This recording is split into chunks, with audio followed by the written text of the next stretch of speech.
chamo José Antônio Neto, porque meu avô se chamava José Antônio de Albuquerque. E no tempo antigo era costume os pais colocarem o nome do primeiro filho com o nome do avô materno. E justamente o meu avô materno era José Antônio de Albuquerque. Ele era natural de Coité do Noia, casou-se lá, minha mãe nasceu lá, veio para cá com 11 anos com ele e a família, porque Arapiraca era distrito de Limoeiro de Anadia, né? Distrito. E então, em 1924, foi criado o município, foi quando, mais ou menos nessa época, que o meu avô, José Antônio, veio de Coité do Noia para se instalar em Arapiraca e morar lá nos Catitus, né? E Catitus era sítio, não era bairro, era sítio. Aqui não havia grandes agricultores, eram todos, assim, pequenos agricultores, quase todos. Eu nasci ali no bairro Baixão, que se chamava Sítio Baixão, numa casa de taipa, tipo que chamavam chalé, né? Assim, com duas águas, né?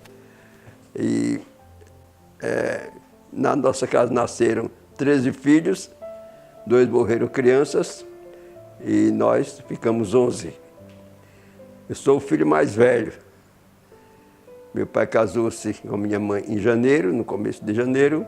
Quando foi em novembro, 22 de novembro, eu nasci, mas o registro consta diferente. Consta que eu nasci 2 de fevereiro. Eu não sei porquê, já me mataram antes de nascer, né? É assim, a piada, começa a minha vida assim. O menino se batizava criança, não me lembro quando me batizei. Também se crismava ainda criança, não me lembro quando me crismei. Mas consta que o meu bispo, que me crismou, ainda criança, era Dom Jonas de Araújo Batingas, que foi o primeiro bispo de Penedo, né? Meu pai tinha uma pequena propriedade do Baixão, herança do meu avô, Eusébio. Outra pequena propriedade ali nos Catitus, no Baixio, onde hoje é o bairro Brasiliana, ali, né? E meu pai trabalhava no Baixão e lá. E o veículo que a gente usava era cavalo e burro. Carroça de burro era o veículo assim meio sofisticado, né? O pequeno agricultor geralmente lutava para ter um cavalo, ter uma burra para dirigir a carroça de burro. Que a carroça de burro levava o povo de um lugar para outro, assim, mais distante. E o restante a gente andava a pé, né? E a meninada e eu, a gente vivia só brincando, andando, correndo. E quando era tempo de fumo, como a gente chamava, todo menino era da roça. No meu tempo, o menino que quisesse fazer ginásio não tinha, no meu tempo, né? Até 50 não tinha. Até 50 eu não tinha, nem ginásio. Quem tinha dinheiro, tinha meios, mandava os filhos para estudar em Maceió. Até ginásio, né? O povo de Arapiraca é um povo trabalhador, né? Era, pelo menos era. Todo mundo acordava de madrugada, de manhã cedo, 5 horas, ia para a roça trabalhar. Quando era depois, vinha para casa, tomar um cafezinho e voltava para a roça. Quem tinha filhos, mandava para a escola de manhã, de tarde ia para a roça. Quem estudava de tarde, trabalhava de manhã o tempo todo, até meio-dia, depois almoçava e ia para a escola. Minha mãe me ensinou em casa, que sabia algumas noções, o alfabeto, como fazer as sílabas, ler alguma palavra, né? E eu comecei a achar alguma coisa, né? Quando cheguei na escola, a professora foi me examinar, viu que eu já podia. Primeiro ano B, minha mãe já tinha me ensinado as letras e tinha me ensinado a fazer sílabas, né? Beabá, beabé, essa coisa, né? Então eu não tive muita dificuldade assim em aprender a ler, né? Foi assim nesse estilo que eu fiz o curso de saindo do Baixão para lá. Terminei o curso da 4ª série, ainda no Baixão. Aí eu vim para aqui, né? Vim aqui em 49. 49 e 50 eu estudei já aqui, né? Saí a pé tempo de chuva havia muita estrada cheia de água, cheia de lama, chegava lá no Adriano Jorge, às vezes já um morro quilomeado, tinha de passar uma aguinha, de entrar na sala de aula, que a professora Dona Maria Fragoso era muito exigente, olhava a gente da cabeça aos pés, e a gente estava digno de entrar na sala de aula. Chegava na porta de aula, com uma bata branca, você não está em condição de ir para a aula hoje, não. Mas professor, não sei o quê, porque a gente não queria saber. Vá para casa, manda a sua mãe lavar a roupa, passar fé para poder ir para a aula. E naquele dia a gente perde aula. Ela era muito dura em questão de o aluno estar bem aciado, né? E na aula não admitia conversa, ela dava as aulas muito dura, muito exigente, mas era muito competente. E ela às vezes designava a gente para representar dramas, né? Ela me mandou uma ou duas vezes, ou mais, não sei, representar dramas, né? Aí eu era muito tímido, sabe? Muito tímido para falar. Mas ela me colocou. Acho que ela conheceu que eu era meio tímido, né? E gostava de estudar, etc e tal. E geralmente só tirava 10, né? Não é por vaidade, não. Porque eu gostava de estudar, né? Meu pai disse que ele dizia assim, dizia a minha mãe: ô Joana, parece que esses filhos nossos não dá para a roça, não. Parece que ele só quer ler, só quer ler. Parece que ele gosta demais de livro. Parece que ele quer estudar. Quando eu disse a ele, eu digo: pai, dá para eu ser padre, não sei o quê. Ele disse: você sabe o que é padre. O pessoal diz que ser padre é padecer. Ouvi essa história, disse que foi real. Um pai teve 3 filhos, homens. E chegou uma cigana lá, deixa eu ler a mão dos seus filhos. Eu não acredito nisso, não. Mas é bom para o senhor saber, deu ideia, não sei o quê. Não sei se é mulher, outras pessoas. Mande ler. Aí a cigana leu a mão dos 3 meninos, diz: olha, aquele menino ali nasceu para ser ladrão. Aquele menino ali nasceu para ser assassino. Aquele menino ali nasceu para preguiçoso. Aí ele ficou louco, né? Nenhum filho nasceu para cuidar do gado, cuidar da roça, cuidar de nada. Pela mão, está mostrando isso. Os caminhos da vida dele são assim. Aí ele ficou assim, maluco da cabeça, né? Só via pensando nisso. Trabalhava, chegava em casa, tinha um pé de trapear na frente da casa, ele se sentava, ficava pensando, de cabeça baixa. Então, passou um cavaleiro disparar assim no cavalo. Aí viu aquele: o senhor está doente? Parou. Disse: não. Está sentindo alguma dor? Não. O que é? Eu estou só pensando na vida. Porque... Aí contou a história, né? Diz: olha, faz o seguinte, esse menino que nasceu para ser ladrão, o senhor manda ser advogado, que advogado rouba sem ninguém saber, porque ele rouba dentro da lei, obedece àqueles... rouba e ninguém sabe, porque ele bota a lei por baixo de tudo, encobre tudo, ninguém está descobrindo nunca o que ele roubou. O roubo que ele deu cobertura. E o que nasceu para ser... esse aí, manda ser médico. Porque médico mata o povo e ninguém pode provar que ele matou, porque errou um remédio, qualquer coisa dele, ninguém pode provar que ele matou. Que ele queria salvar, mas deu um remédio que não deu certo, a pessoa morreu. E ele mata sem a pessoa poder descobrir que ele matou. E o que nasceu para ser preguiçoso? Esse aí, ó, sabe o que é? Manda ser padre. Aí meu pai riu da minha cara. Que padre não vai para a roça, não cuida de gado, fábrica, não cuida de comércio, só vai cuidar de igreja. Manda ser padre. Ele riu na minha cara, sabe? Mas ele deu todo apoio a mim, sabe? Ele só fez brincar comigo. A minha família tinha costumes religiosos, né? Meu pai e minha mãe rezavam o terço em casa, né? Acho que rezavam, cantavam ofício de Nossa Senhora. A família de minha mãe era assim, mais religiosa do que a família do meu avô. E lá ela aprendeu essas várias orações, né? fazia novenas, coisas assim.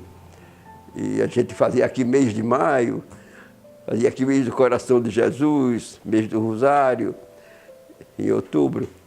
E fui criando aquele clima religioso, né? Nos Catitudes eu tinha meu padrinho de batismo, chamava Pedro José de Albuquerque, irmão de minha mãe. Ele era doente, não saía de casa, podia andar, mas tinha praticamente uma doença psicológica, né? Que ele achava que se saísse de casa ia acontecer, ele desmaiar, qualquer coisa. Era uma espécie de pânico, uma coisa assim, né? Mesmo de carro, parece que ele não se sentia bem. Bom, mas ele era extremamente religioso, rezava muito e assinava revistas e mandava buscar livros católicos em Salvador, né? Numa editora dos franciscanos de Salvador. E lá ele me oferecia livros para ler, né? E revistas, jornais. Eu ia lendo e gostava, né? Aí ele escrevia ele mandava para eu ler Vida de Santos, Vida de Sacerdotes, e eu ia lendo, né? E é daquele clima religioso, e as minhas conversas eram muito prolongadas, tudo isso, né? Quando foi numa missão aqui dos frades franciscanos, dependendo aqui, em 1949, de 49 para 50, acho que foi em 49. Então, eu me confessei com um frade, eu veio a ideia na cabeça, mas você tem jeito para ser padre. Diz, é bom você falar com o seu pai, para o seu pai falar com o pároco, para ver o que é que diz, né? Aí o meu pai conversou com o padre Epitácio, que era o pároco na hora, né? Era aqui, nesse local, mas acontece que não era desse jeito, era diferente, né? As casas antigas, né? Eu já fazia parte de um grupozinho de gente que chamava cruzados. Usava uma fita assim, com uma cruz, fita amarela. Então diz, você agora vai aprender a ser coroinha. Aprender a responder a missa. A missa daquele era toda em latim. A gente tinha que aprender latim antes de ser padre, né? Foi preciso um seminarista me ensinar como era, né? Ele ensinou as principais coisas e o seminarista me ensinou a responder em latim, né? Aí foi meio difícil para mim, porque havia as orações meio prolongadas, né? E eu tive de decorar. Acompanhando missa, e comecei a... O padre rezava a missa meio rápido, eu tinha que ser... Então, depois, aí ele disse, pronto, para o ano você... Em 1951 você vai para o seminário de Maceió. Em Maceió havia o curso até filosófico e teológico, né? Até o fim. Mas aí, até 1956, eu fiz os 4 anos lá. 4 anos chamado ginásio, né? Que aquele tempo a gente chamava de ginásio, né? Os 4 primeiros anos depois do 4º ano de primário, a gente fazia 4 anos de ginásio. Estudei latim 6 anos, né? Lá. Com aula praticamente diária. Era igual ao português, praticamente. O latim é que se fosse uma língua sagrada, tem que estudar muito latim. Ler, inclusive, autores clássicos, né? Como Cícero, como poetas como Virgílio, por exemplo, eu estudei. Tem que mostrar que entendeu, fazer a tradução. Geralmente a gente lia as catilinárias de Cícero, que eram as grandes orações dele, orações políticas, né? E discursos políticos. E de Virgílio a gente estudava geralmente mais a introdução de Virgílio, né? A Eneida de Virgílio, etc. e tal. Mas o padre Hélio, que era professor, era muito exigente, né? Lá no seminário de Maceió, lá em frente ao colégio marista, né? Que é o seminário UD. Lá era lá mesmo que a gente estudava. Chamava o Alto do Jacutinga de lá. A gente, quando tinha uma sala de estudo, as aulas eram de manhã. O curso de filosofia e teologia fecharam em Maceió em 1956.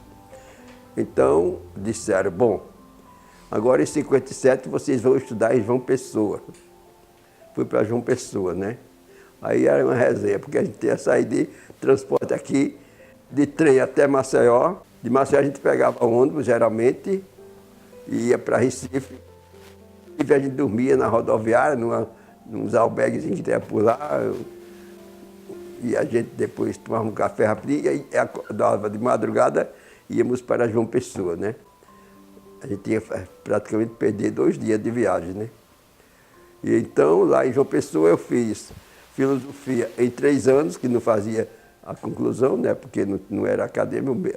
Esse curso lá em seminário não era acadêmico, era mais a filosofia católica, cristã, né? De Tomás de Aquino, da Idade Média. A filosofia moderna a gente passava um pouco por alto, assim, resumidamente. E depois, então, a gente ia estudar teologia. 3 anos de filosofia, mais 4 anos de teologia. Com 4 anos, então, a gente se ordenava diácono, mas tinha várias ordens religiosas, né?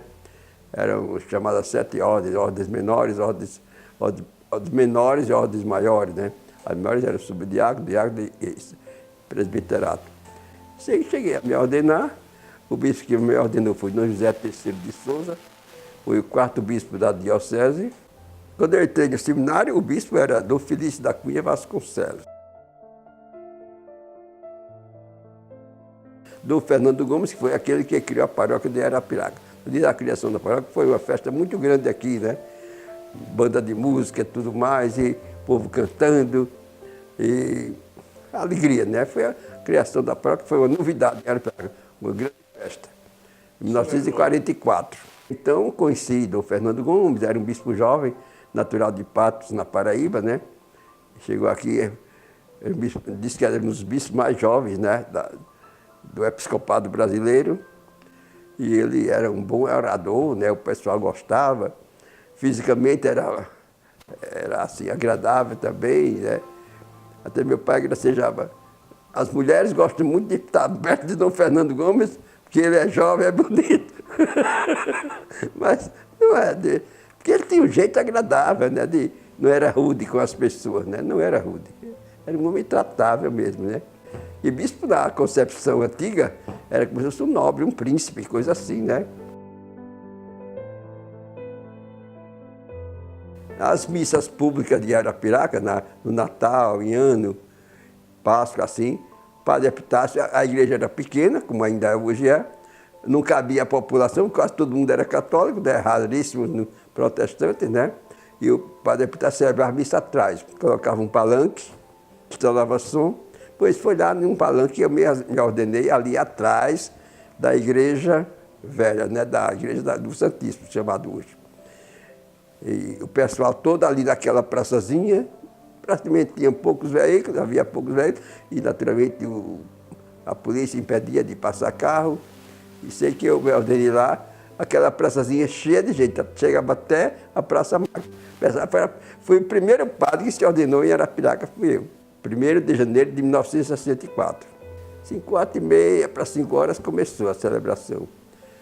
E quando foi de tardezinha, já com luzes assim, a gente concluiu a missa. Depois houve um jantar lá na casa do Padre Epitácio, com o bispo, com os padres presentes.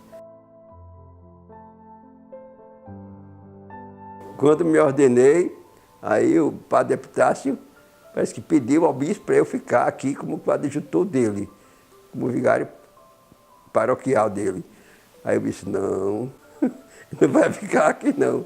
Ele vai para Penedo, vai ser diretor do Colégio Diocesano de Penedo. Então eu fui para Penedo, eu não tinha habilitação, né? Documento necessário para ser diretor, né? Que eu não era formado em pedagogia, né? Nem tinha um curso assim equivalente.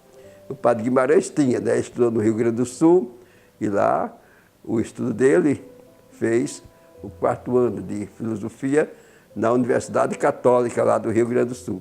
Por isso ele tinha capacidade para isso. Então ele era o diretor oficial, né? Diante do governo. E eu era diretor só para tapar buraco, vamos dizer assim. Então eu não tinha habilidade para dar aula de jeito nenhum naquela época, né? Habilitação também.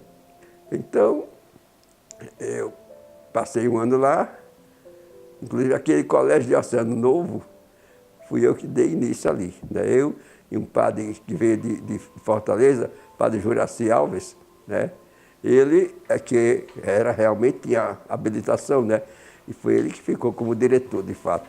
A diocese de Penedo era somente a região de Coruripe até Delmiro Gouveia. Coruripe, Piaçaba Sul, Penedo, ali Igreja Nova.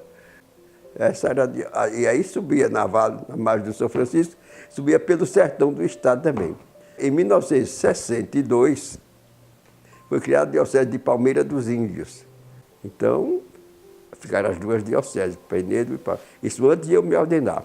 Tanto que quando eu me ordenei, então fui designado para ser vigário paroquial, o coadjutor, como eu chamava na época. Aí veio uma vacância lá em São Miguel dos Campos, que o padre lá, chamava Padre Benício Barros Dantas. Em 83, saí, fui para Penedo, o bispo me chamou para ser pároco da Catedral de Penedo, de 83 a 86. Né?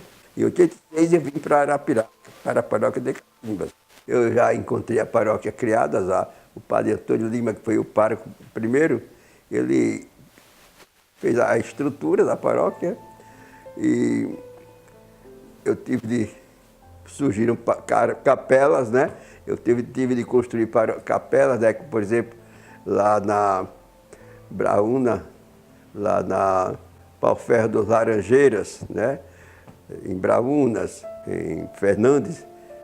Em vários lugarzinhos a gente fez capelas, né? Com o povo, às vezes começava a celebrar em escola ou num salão assim. Depois a gente lutando com o povo, a gente conseguia fazer igreja. O povo fazia, né? Eu despertava o povo fazia campanhas e construía as igrejas, né? Igrejas pequenas, não fiz igreja grande. Igreja grande, que eu ajudei a fazer, foi aquela matriz da Paróquia do Coração de Jesus na Primavera. Dom Constantino já era o bispo, né? E ele disse que o pai dele tinha feito uma promessa para fazer uma igreja grande numa terra de missão, em honra do Coração de Jesus. Parte da herança dele deu para isso. E Dom Constantino aproveitou os marcos, né, do meado alemão e trouxe para cá e comprou o terreno, depois comprou o material e a gente fez campanha para o acabamento, né, da igreja. E nós dois fizemos, né, a matriz do coração dele foi a igreja maior que a gente fez, né, aqui em Arapiraca. E realmente ainda é a maior, né? Parece que não há igreja maior do que o coração de Jesus ainda, né? O padre Epitácio, enquanto era pároco, ele tentou fazer uma igreja no antigo cemitério, que ali onde é com catedral, era o antigo cemitério, né? O primeiro cemitério foi lá na Igreja Velha, pertinho da Igreja Velha. Né?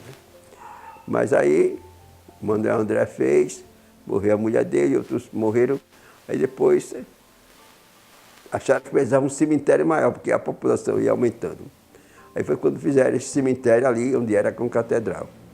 Eu me lembro desse cemitério, meu avô se enterrou lá, minha avó. Mas aí depois, o prefeito João Lúcio fez o cemitério cá da Baixa Grande, né? Cemitério Pio XII. E naquele cemitério se enterrava muitas crianças, morria muita criança por falta de assistência médica, né?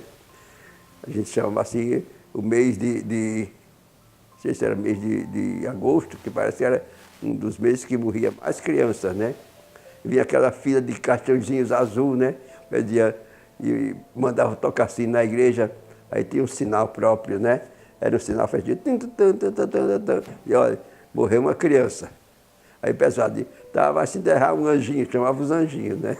Que morria criança daqueles cachorrozinhos azul que lembrava o céu, né? Pronto.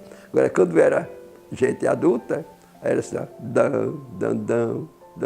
Os dobres, né? Como chamavam, né? Dão. Fazia essa diferença do toque do sino, né? O toque do sino sabia, morreu, chama assim, morreu um anjo ou um pecador, chama assim. Quem era adulto era chamado de pecador.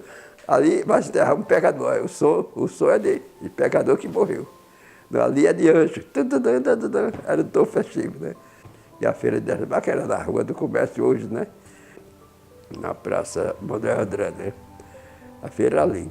E não havia calçamento, e chovia muito, e escorregava, as pessoas iam para a feira, escorregavam, se molhavam de lama. Era uma gozação, sabe? E eu tinha todo cuidado para não escorregar. Meu pai segurava na minha mão, se segure, senão você cai. E eu andava com ele na feira, fazendo feira, eu era o filho mais velho, né? Achando bonita a feira.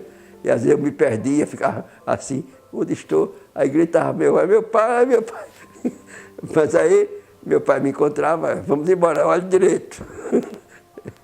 Eu gostava muito de andar com meu pai, né? Para a roça, feiras, quando ele saía do Baixão,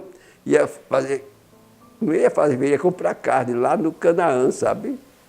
Chamavam Lagoa dos Viados naquele tempo, né? Aí mudaram o nome, acharam chato, mudaram o nome de Lagoa dos Viados, né? Mudaram o nome primeiro para o nome bíblico, né? Agora, depois, então, foi que passou para... Hoje é Canaã, né? Canaã. Quando a terra, o fumo foi crescendo, o comércio, né? Ele vai lá, tem que comprar uma propriedade grande, que essa propriedade pequena, aqui está muito pequena. Aí comprou essa aqui, parece da família ligada ao doutor Nezinho, né? Se não me engano, João Ferreira de Albuquerque, né? Que morava ali, chamada Serra dos Ferreiras. E ele era dono dessas terras quase todas por aqui. Aí foi vendendo, né? E uma dessas partes que ele vendeu foi essa aqui, onde eu moro, né? Que meu pai comprou dele, né? Com documento e tudo. E então a gente se instalou sem água, não havia água. No Baixão também não havia água, nem luz elétrica não havia, né? É interessante que quem tinha rádio, não tinha televisão na época, só rádio. E rádio, só no Baixão, que eu lembre, só havia a de Isidro Leão, né? Isidro Leão era irmão do avô do Severino Leão, o irmão do avô. O Manuel Leão instalou o primeiro cinema de Arapiraca. Quando surgiu o cinema Trianon, que era ali, o primeiro cinema assim, mais sofisticado de Arapiraca, era do professor José Barbosa, que tinha aí, que era comerciante. Aí passava filmes mais sofisticados, né? Inclusive eu assistia alguns às vezes, né? Mas no cinema Leão, do primo do meu pai, aí eu assistia filmes mais de bang bang. Aqueles seriados, havia uns seriados, coisas assim, né? E eu assistia, né? O tempo dele. E havia um rapaz, um colega de aula, o professor Zé Barbosa, né? O Zé Barbosa, que foi vice-prefeito de Arapiraca, chegou a ser prefeito por uns dias, né? O Zé Barbosa, ele me chamava para ir para o cinema.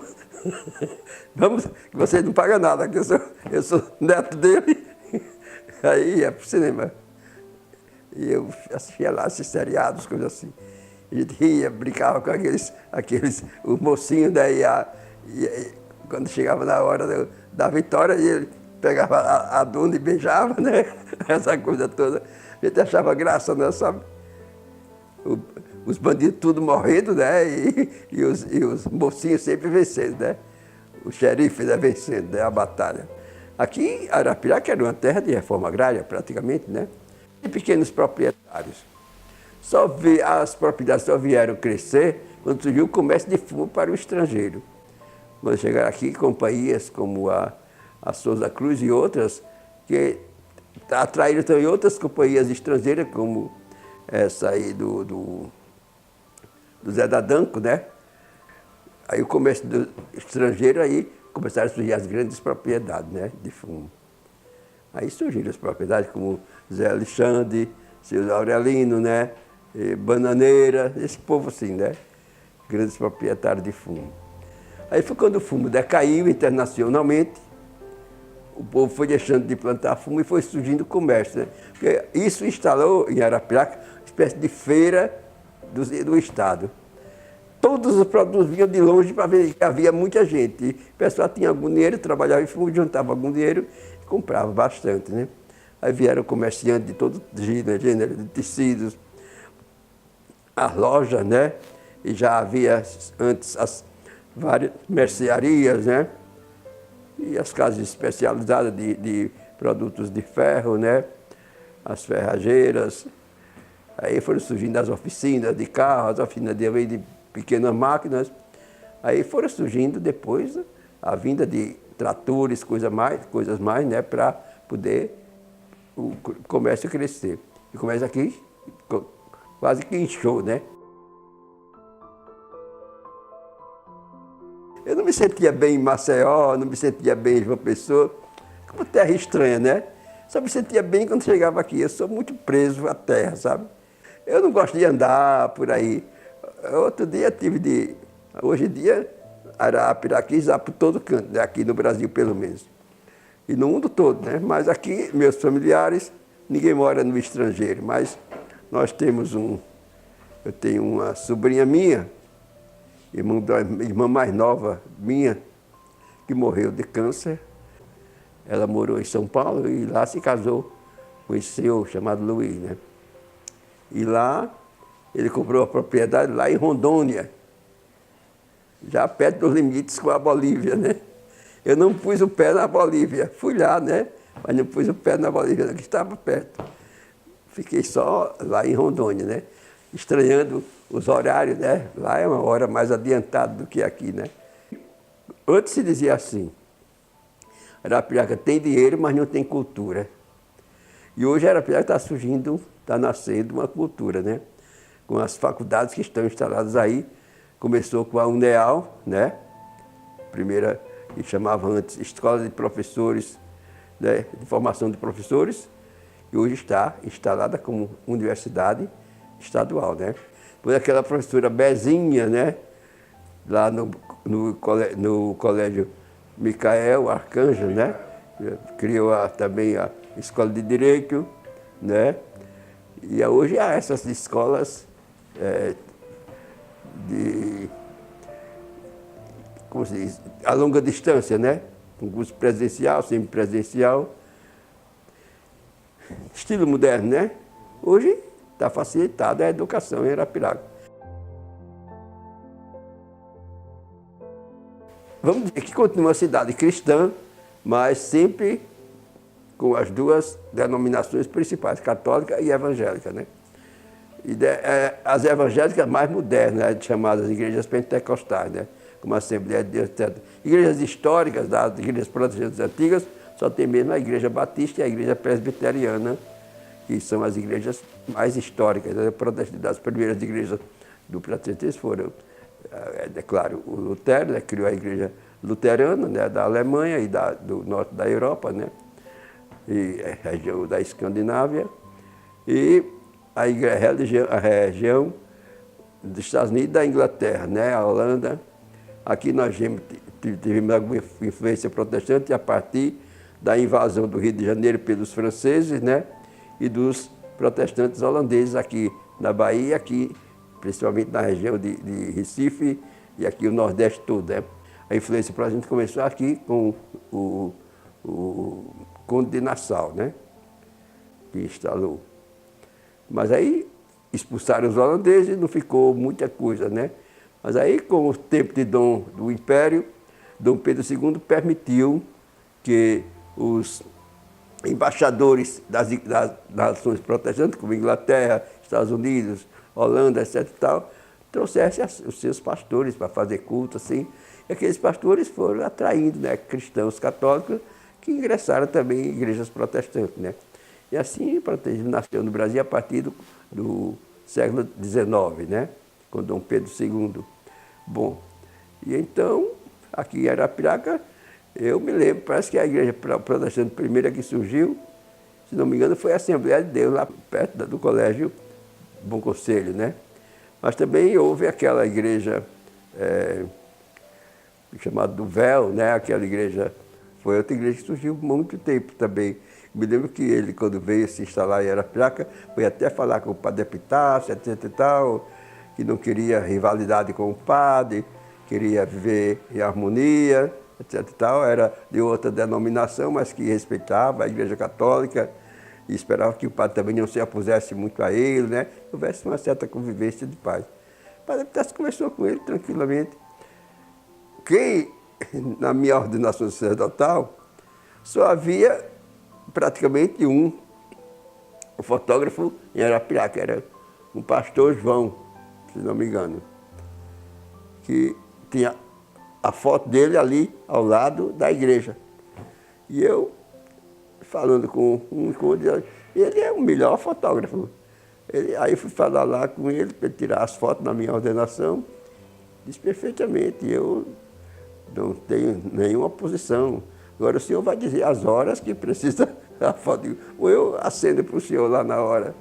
E ele tirou as fotos. Era o pastor protestante. Tanto que minha conversa com os protestantes foi sempre tranquila, pacífica. Nunca tive choque com nenhum pastor protestante, ainda hoje na minha vida. Hoje, os movimentos de igreja, como Concílio de Cristandade, como SCC, Encontro de Casais com Cristo, onde vem a equipe de Nossa Senhora, e também a Renovação Carismática Católica, todos esses grupos de igreja têm grupos de jovens, sabe? Para dar orientação a eles. Então eu recomendo que esses jovens participem desses grupos, né? Para ter um apoio de colegas que gostam de Deus, que gostam da religião, que gostam de coisas boas, né? Para não mandar esse grupo de assaltantes, esse grupo de drogados, coisas assim, né? Então eu recomendo, sabe? Porque esses grupos também fazem promoções, né? Vão às casas do pessoal para ver o que precisa, para dar alguma ajuda, fazem campanhas assim, de ajuda a essas pessoas mais pobres, mais carentes. Como criar um lar feliz, né? Entre marido e mulher, como dialogar, como rezar juntos, como conversar, como dirigir juntos, saber dialogar, marido e mulher, para criar um lar de paz. Que aí a ligação entre a juventude e a vida adulta já começaria de uma maneira certa, que o que marca uma nação é um passado que continua, né? Há vamos dizer, é a linha, né, da nação, é a cultura, né, a meu ver, né? Então, Arapiraca tem que conservar-se assim como uma cidade de gente batalhadora, gente que luta. Lutou pela agricultura, claro, lutando pelo comércio, agora está lutando pela cultura, pelo estudo, está numa linha certa, está aumentando a sua.